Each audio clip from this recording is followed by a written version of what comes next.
નમસ્કાર વિદ્યાર્થી મિત્રો, આપણે ગયા લેક્ચરમાં જે કાંઈ પણ વાત કરી વાસ્તવિક સંખ્યાના ઉપગણ વિશે, તો આજે આપણે શેના વિશે વાત કરીશું? વાસ્તવિક સંખ્યાના અંતરાલ વિશે. તો હેડિંગ આપી દઈએ આપણે કે વાસ્તવિક સંખ્યા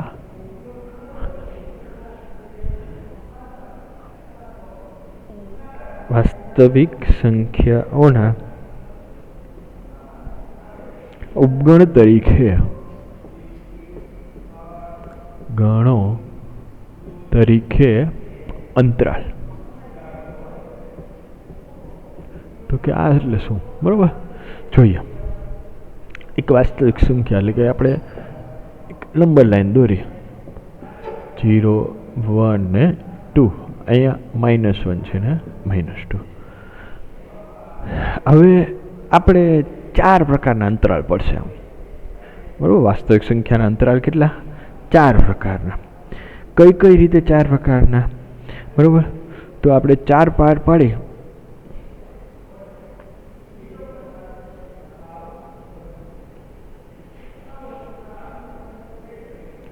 એના વિશે આપણે સમજાવી તમને. તો કે બધામાં શું ફેર આવે? તો પહેલાં તો કે જુઓ, હું એમ કહી આપણે વાત કરી કે -1 અને 1 વચ્ચેની સંખ્યા. તો -1 થી સ્ટાર્ટ કરો તમે, 1 વચ્ચેની સંખ્યા, તો એમાં -1 ને 1 આવે નહીં. -1 થી 1 સુધીની, બરાબર, એટલે 1 એમાં આપણે આવે એ રીતની વાત કરવી હોય તો જ્યારે 1 આવતા હોય, બરાબર, છેડાના જે એન્ડ પોઈન્ટ હોય એ આવી જતા હોય તો એને આપણે સંવૃત અંતરાલ કહીએ. તો પહેલાં સંવૃત અંતરાલ વિશે વાત કરી. તો જે ભાગ હતા પાર્ટીશન, તો પહેલો ભાગ કયો હતો? સંવૃત અંતરાલ. બીજો તો કે જેમાં છેડાના પોઈન્ટ આવે નહીં એને વિવૃત અંતરાલ. તો કે ત્રીજો, હવે એક બાજુ મારે એવું કેવું હોય કે ભાઈ મારે આ -2 છે એ લેવા છે, પણ અહીંયા ભાઈ આ 0 આવે ને મારે જોતો નથી. ઘણાને એવું થાય ને કે -2 આવે, જો આ સંખ્યા રેખા ઉપરમાં જોઈએ પણ 0 નથી જોતો. 0 થી બધી આપણે નાની સંખ્યાઓ જોઈએ. તો કે આપણે આવી રીતે લખાય એને કેવો? સંવૃત વિવૃત અંતરાળ. હું સંવૃત અને વિવૃત અંતરાળ.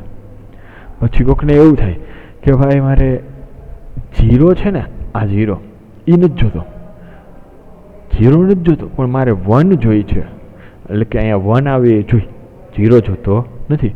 તો એને આપણે કેવું અંતરાળ કહીશું? વિવૃત સંવૃત અંતરાળ. આ બધા ચારેય અંતરાલના નામ છે: સંવૃત અંતરાલ, વિવૃત અંતરાલ, સંવૃત વિવૃત અને વિવૃત સંવૃત. હવે આવા નામ કેમ, શું કાંઈ શું ફેર એમાં? તો કે જુઓ, સંવૃત અંતરાલ એટલે છેડાના જે કાંઈ પણ સંખ્યા હોય, બરાબર, એનો સમાવેશ થાય છે. એટલે કે અંતરાલમાં તેના અંત્ય બિંદુઓનો સમાવેશ થાય છે.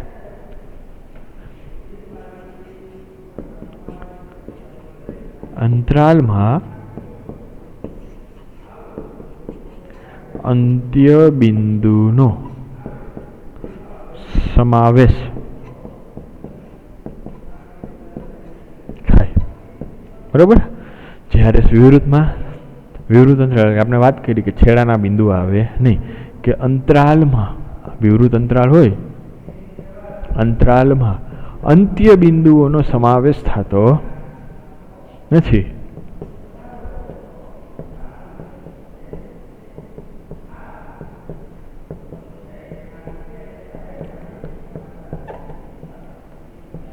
બરોબર. તો પછી સંવૃત વિવૃત હોય તો એક સાઈડ, એટલે કે જે તમારી ડાબી સાઈડ હશે, કે ડાબી સાઈડનું અંતરાલ હશે એનો સમાવેશ થશે, જમણી બાજુનો આવશે નહીં, બરાબર. તો એક સાઈડ આવશે ને એક સાઈડ નહીં આવી. ખ્યાલ આવી ગયો હતી? એ આપણે ઉદાહરણ જોઈશું ત્યારે વધારે એમાં વિસ્તૃતમાં લખાવશે. હવે જોઈએ તો કે આ સંવૃત અંતરાલ એને દર્શાવાય કઈ રીતે? તો કે જો એને હું આમ દર્શાવું, બરાબર. ઓલો જે હોય ને મોટો કાઉન્સ ને નાનો કાઉન્સ, આપણે ગુજરાતીમાં કહીએ. મોટો કાઉન્સ આવે એટલે સંવૃત અંતરાલ અને એમાં છેડાના બિંદુ આવે. નાનો કાઉન્સ આવે એટલે છેડાનો ભાગ આવશે નહીં, એની જે બિંદુ લખ્યો એ આવે નહીં. તો કે આવું આપેલું છે કે એથી सॉरी हो ए थी एक ज मिनिट ओहो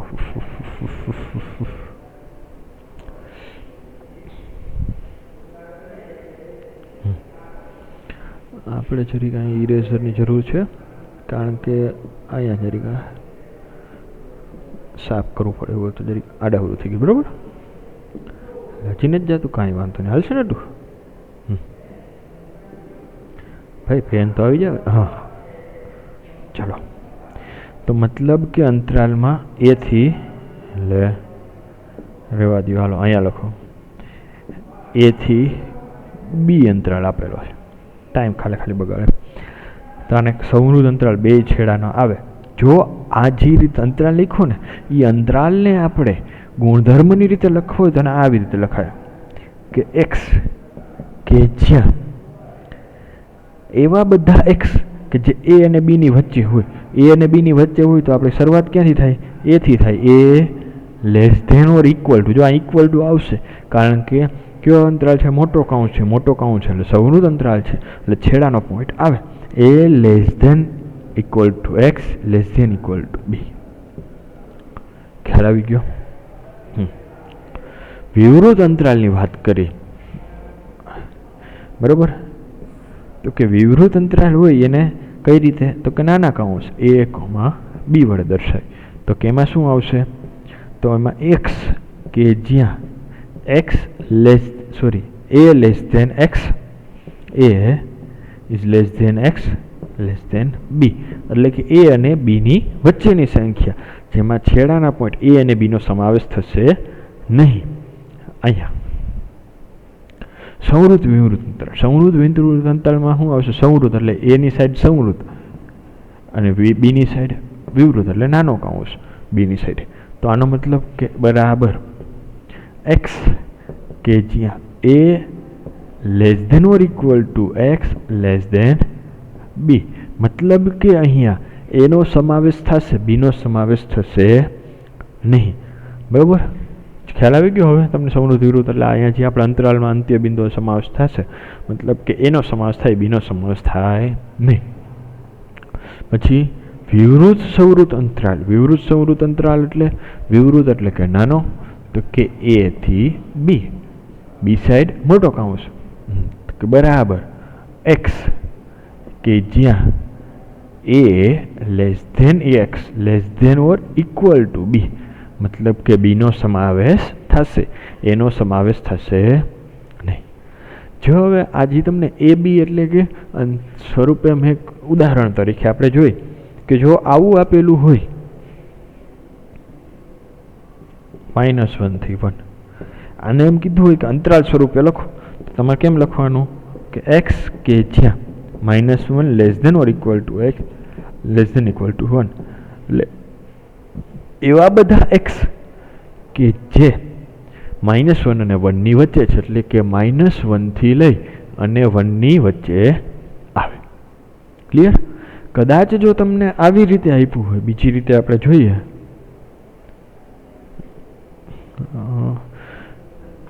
ઉદાહરણ તરીકે તમને યાદની રીતે આપેલું છે આવું આપેલું છે કે એક્સ કે જ્યાં 3 less than x less than equal to 4 તો આને શું લખો તમે શું લખાય કે કયો અંતરાલ કહેવાય તો કે વિવૃત સંવૃત એટલે કે જ્યાં 3 છે ત્યાં નથી તો ત્યાં નાની કાઉન્સ અને 4 આવે ત્યાં મોટો કાઉન્સ ઇક્વલ ટુ ઓપન ઇન્ટરવલ અને અંગ્રેજીમાં શું કહેવાય ઓપન ઇન્ટરવલ એટલે વિવૃત અંતરાલ અને ક્લોઝ ઇન્ટરવલ એટલે સંવૃત અંતરાલ ક્લોઝડ એટલે છેલ્લાનો સુધી આવી જાય ઓપન એટલે કે છેલ્લાનું આવશે નહીં આટલું ક્લિયર આવી જાય લખતા ઓકે પછી આપણે આગળ વાત કરી શનિ ઉપગણની ચર્ચા કરી હતી અંતરાલ જોયા હવે એના પછીનો એક સ્ટેપ છે ઘાતગણ તો ઘાતગણ એટલે શું વિચાર આવે તો જો ઉદાહરણ તરીકે આપણે ગણ એ બરાબર 1 અને 2 લીધા તો આ ગણ એના ઉપગણ કયા કયા થાય તો ગણ એના ઉપગણ ક્યાં ગણ એના ઉપગણ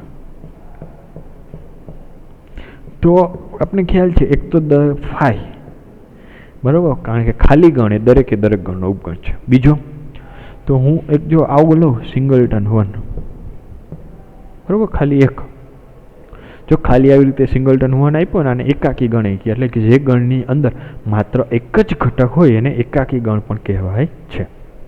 એટલું ક્લિયર. 1 કોક કે સાહેબ 1 ને ખાલી 2 લઉં ને તો એ ગણ એનો જ ઉપગણ કહેવાય. હા કહેવાય, કારણ કે શરત શું, ગણ એ કોઈ પણ હોય એ ગણ આ જ્યાં એ 1 આપ્યો એને બી નામ આપી તો આના દરેક ગણ એની અંદર આવવા જોઈએ.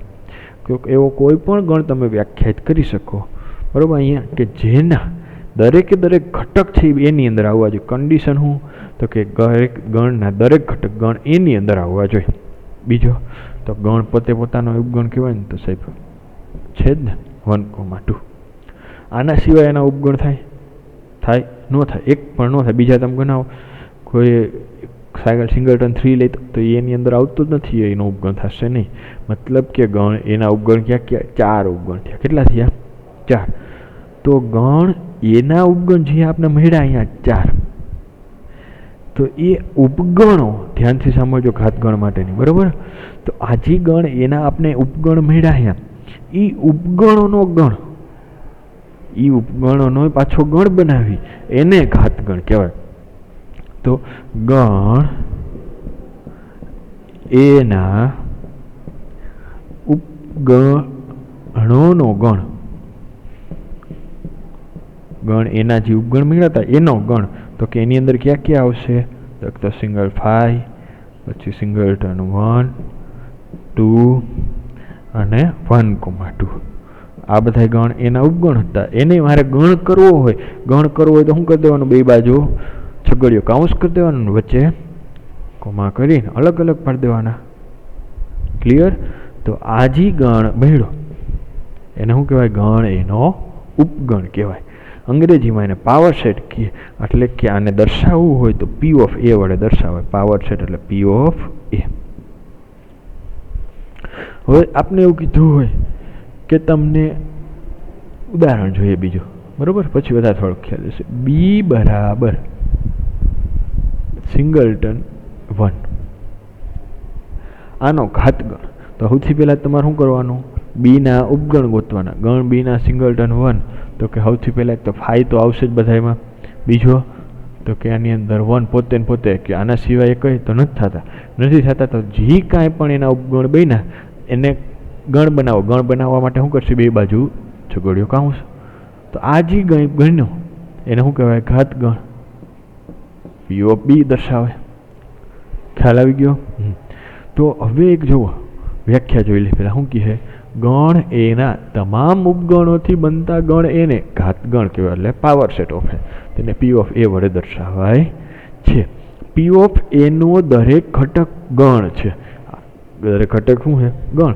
કારણ કે જે બધા ગણ હતા એનો જ આપણે બીજો એક મોટો ગણ બનાવ્યો હતો. એનો દરેક ઘટક, જો આ ઘટક છે, આ બધા ઘટક છે, કેના છે? P of A ઘાતગણ. જો આ એક ગણ જ છે, આ ગણ છે, આ બધા પોતપોતા શું છે? એક ગણ જ હતા. એ ઘાત કોના હતા? ઉપગણ હતા. એને આપણે પાછો ગણ બનાવી દીધો. આટલું ક્લિયર?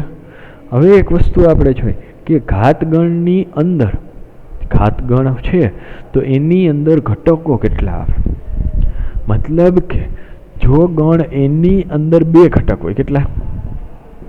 2. એટલે આપણે ગણ એની 2 તો આને કઈ રીતે લખાય? N ઓફ A, એટલે કે નંબર ઓફ A.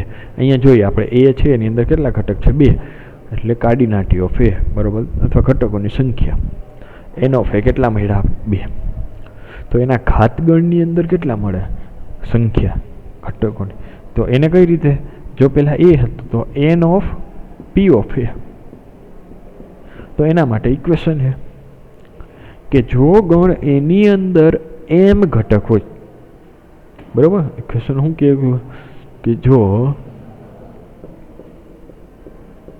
ગણ એમાં m ઘટકો હોય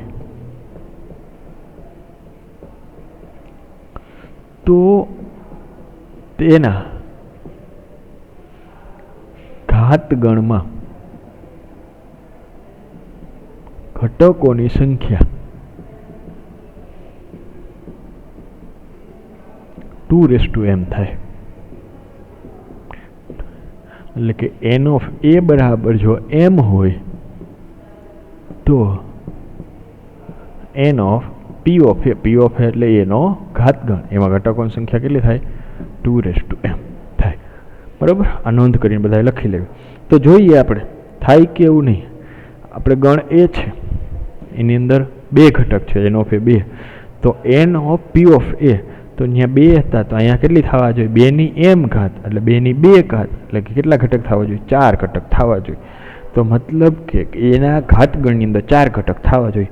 એનો ઘાતગણ આપણે અહીંયા આપેલો છે, જોખો તો કે ઘટક 1 2 3 ને 4, આ થઈ ગયા 4 ઘટક.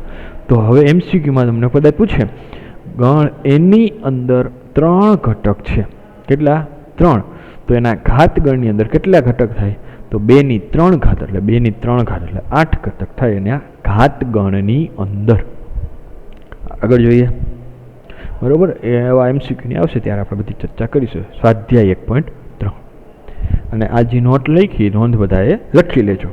આગળ, નીચેના વિધાનો સત્ય બને તે રીતે ખાલી જગ્યામાં સંજ્ઞા સબસેટ અથવા તો ઉપગણ છે અથવા ઉપગણ નથી પૂરવાનું છે. બરાબર, તો જોતા જઈએ શું આવશે. પેલી ખાલી જગ્યા 2 3 4, તો કે પહેલાં શું આવશે? થશે કઈ નિશાની? ઉપગણ.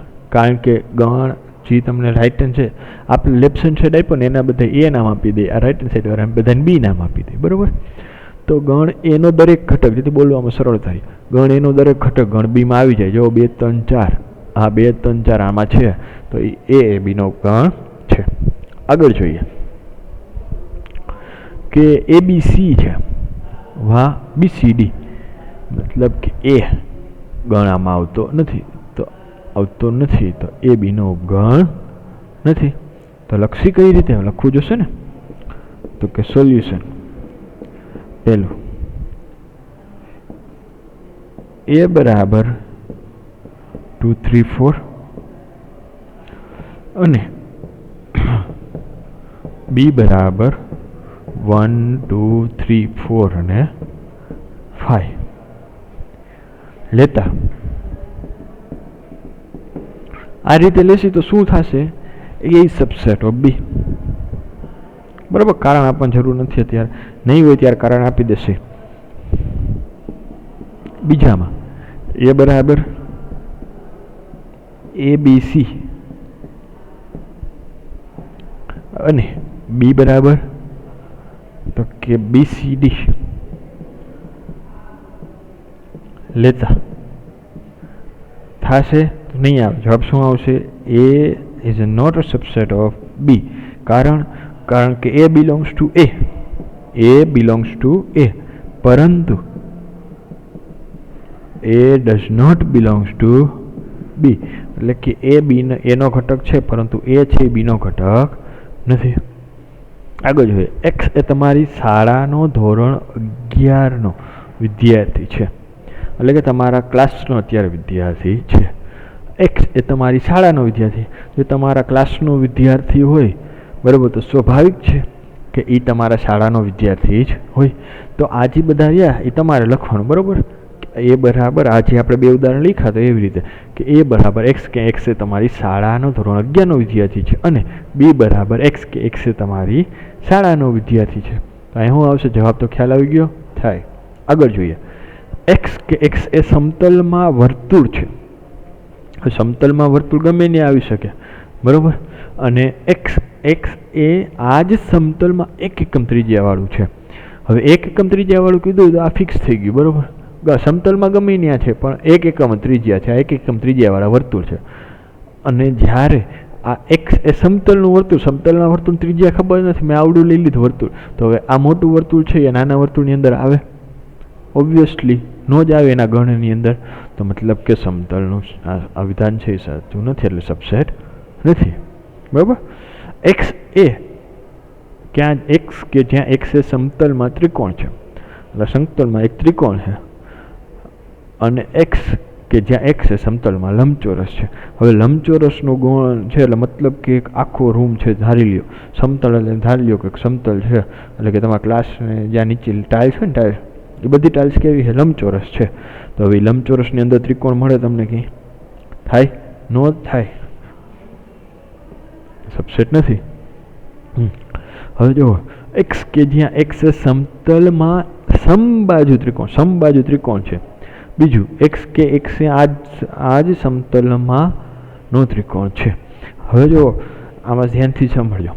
હવે એક્સ શું કીધું છે? સમબાજુ ત્રિકોણ છે. હવે એક રૂમ છે ધારી લ્યો કે રૂમની અંદર બધી પ્રકારના અઢળક ત્રિકોણો છે. તો અઢળક ત્રિકોણોમાં તમને સમબાજુ, હવે એ જ રૂમમાં તમે જાઓ ને એમ કહો કે ભાઈ આમાં બધા પ્રકારના ત્રિકોણ હોય કે સમતલમાંનો ત્રિકોણ છે, આ જ સમતલમાં, એ જ રૂમની અંદર જાઓ તમે અને એમ કહે કે આની અંદરથી સમબાજુ ત્રિકોણ, તો મળે? તમને મળે જ નહીં, કારણ કે એમાં જ હોય જ બધા ત્રિકોણ આવી જાય ને તો શું થાય? એનો સબસેટ. બરાબર. પછી આગળ જોઈએ એક્સ કે એક્સ એ યુગ્મ પ્રાકૃતિક સંખ્યા છે. યુગ્મ અને પ્રાકૃતિક સંખ્યા, યુગ્મ પ્રાકૃતિક સંખ્યા 2 4 6 8. એક્સ કે એક્સ એ પૂર્ણાંક સંખ્યા, પૂર્ણાંક સંખ્યાઓનો ગણ ઝેડ છે. બરાબર. હવે આખો ખાલી પ્રાકૃતિક સંખ્યાનો ગણ છે, એ જ ઝેડનો ઉપગણ છે. આપણે આવો અભ્યાસ કરી ગયા કે n is subset of Z.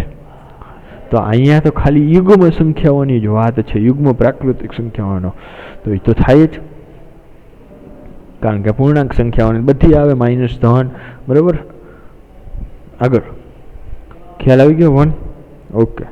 એના પછીનું જોઈએ શું કીધું છે?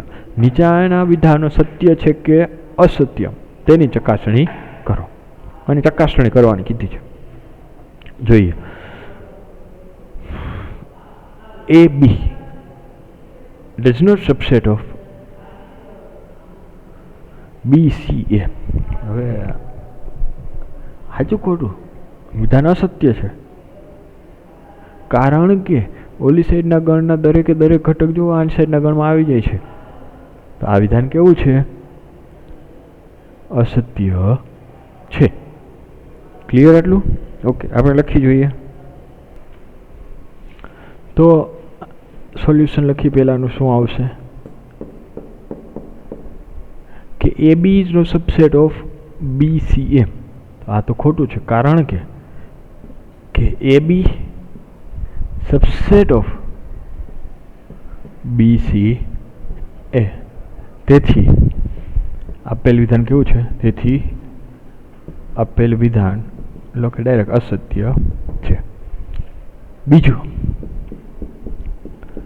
બીજામાં શું કે AE બરોબર સબસેટ એક્સ કે જ્યાં એક્સ અંગ્રેજી મૂળાક્ષરો પૈકીનો એક સ્વર છે.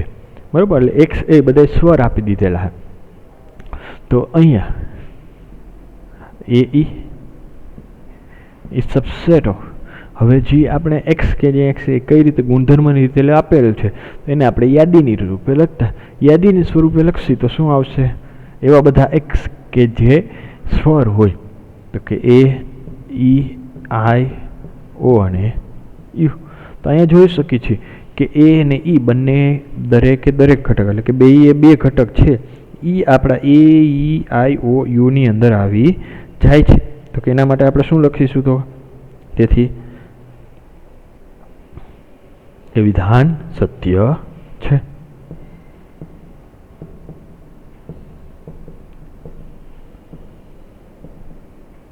આગળ જોઈએ. થર્ડ શું કીધું છે? 1 2 3 સબસેટ ઓફ 1 3 5. ખોટું. કઈ રીતે ખોટું? તો કે જો 1 ને 2 છે અને 3, તો પણ 2 છે એ ઓલા આપણા આગળનો જે ગણ છે એમાં આવતો નથી. તો કે એટલા માટે આપેલું વિધાન સત્ય નથી. તો કે અહીંયા 2 બિલોંગ્સ ટુ આપણે 1 2 3 માં છે, પરંતુ 2 ડઝ નોટ બિલોંગ્સ ટુ 1 3 અને 5. તો કે અહીંયા 2 બિલોંગ્સ ટુ 1 2 3, પરંતુ કારણ કે સબસેટ માટે કન્ડિશન ને બધા ઘટક એના ઉપરના જે સબસેટ હોય એમાં આવવા જોઈએ, પરંતુ 2 ડઝ નોટ બિલોંગ્સ ટુ 1 3 અને 5. તેથી વિધાન અસત્ય છે.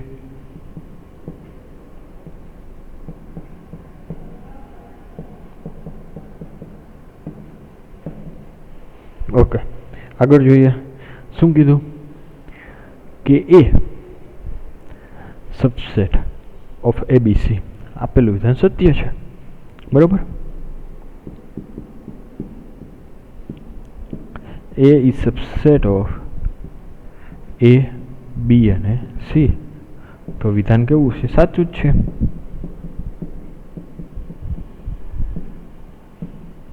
કારણ કે એ બિલોંગ્સ ટુ પહેલા ગણની અંદર છે અને એ પાછો એ બી સી ની અંદર આવી જાય છે. પરંતુ જો પાંચમામાં જો જરીક શું કીધું, a belongs to a b c. Belongs to નથી, મતલબ બિલોંગ્સ ટુ મતલબ કે આ જે છગડિયા કાઉન્સની અંદર એ એટલે આખો ઘટક કહેવાય. બરોબર. ઈ પાછો એ બી સી ની અંદર આવવો જોઈએ, પરંતુ ઈ આવતો નથી. તો એનામાં આપણે કેમ લખીશું?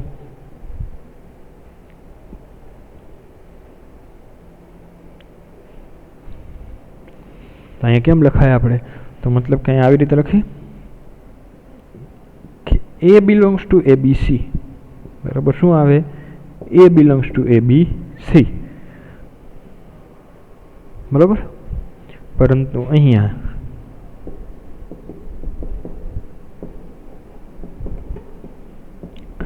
છગડિયા કાઉન્સની એ અંદર આપેલો છે, a belongs to a b c આપ્યો છે. તેથી વિધાન કેવું છે? અસત્ય છે. આટલું ક્લિયર? હવે આગળ જોઈએ. આગળ શું કીધું છે? એક્સ કે જ્યાં એક્સ એ 6 કરતાં નાની પ્રાકૃતિક સંખ્યા છે. બરાબર. અહીંયા સમજ જશે આપણે 6 નંબરનો કે 6 કરતાં નાની યુગ્મ પ્રાકૃતિક સંખ્યા. તો કે આપેલ ગણને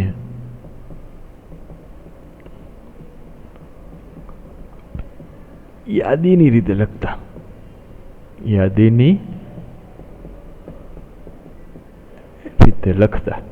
હવે ગણને યાદીની રીતે લખશી તો શું આવશે? 6 કરતાં નાની યુગ્મ પ્રાકૃતિક સંખ્યા.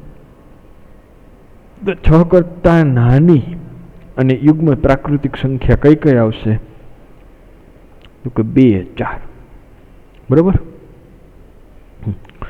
અને એક્સ કે જ્યાં એક્સ એ 36નો અવયવ હોય તેવી પ્રાકૃતિક સંખ્યા. હવે 36ના અવયવ પાડવાના. હવે એ અવયવ બધા આવશે, એ કયા કયા આવશે? 1, બરોબર, 2. એ આપણે લખી તો પેલો જે છે એ બરાબર એક્સ કે જ્યાં એક્સ એ 6 કરતાં નાની યુગ્મ પ્રાકૃતિક સંખ્યા છે.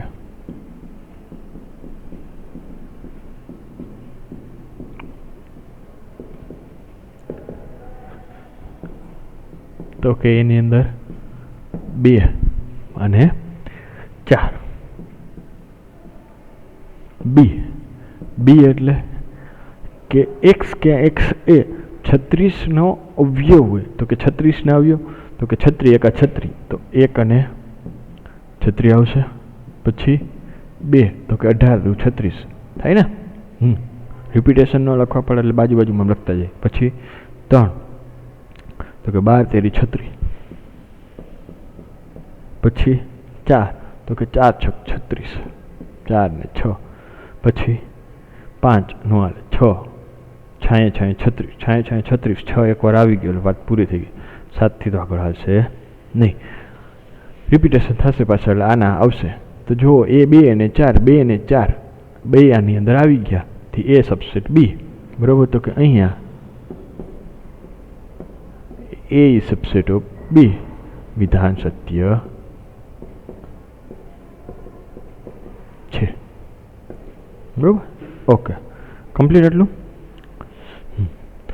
Thank you. હવે આપણે આગળની ચર્ચા કરી. આ આપણે નેક્સ્ટ લેક્ચરમાં આના વિશે આગળ ચર્ચા કરીશું.